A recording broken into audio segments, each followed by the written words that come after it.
कठिन काल मल कोश, धर्म न ज्ञान न जोग जप, परिहरि सकल भरोस, राम ही भजहि ते चतुर नर। बहुत बढ़िया। तो नमस्कार दोस्तों, यह सोठा है, ये सोठा हमने अरण्यकांड से लिया है और पहली बार हमने सोठा जो है अपने चैनल पे इसमें डाला है। कथा में आगे बढ़ते हैं।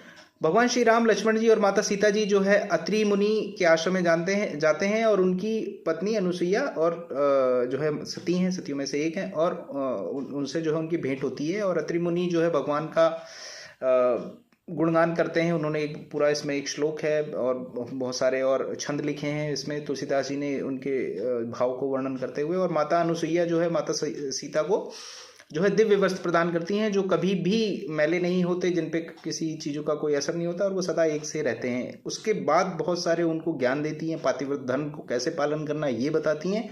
और फिर वहाँ से भगवान जाने लगते हैं। जब भगवान जाने लगते हैं तो अत्रि मुनि जो है एकदम भाव विह्वल हो जाते हैं और वो कहते हैं, भगवान मैं आपको जाने की आज्ञा कैसे दे सकता हूँ, आप तो सारे संसार को जानते हैं, आप तो किसी के बस में कहाँ हैं। तो उसके बाद वो भी फिर से मतलब वो भाव विभोर रहते हैं।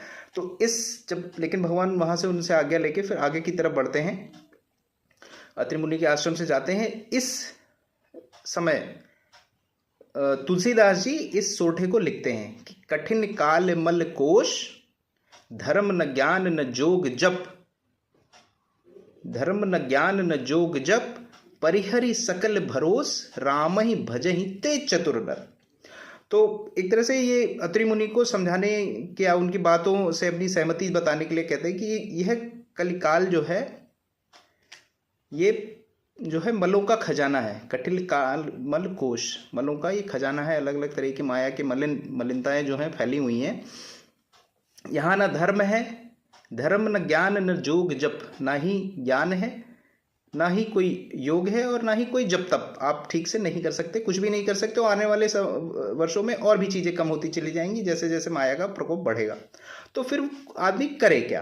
तो उसके लिए तुलसीदास जी लिखते हैं और एक तरह से यहाँ पे वो कहना चाहते हैं कि अत्रि मुनि इसीलिए सुखपूर्वक रह पाए, परिहरि सकल भरोस, राम ही भजहि ते चतुर नर।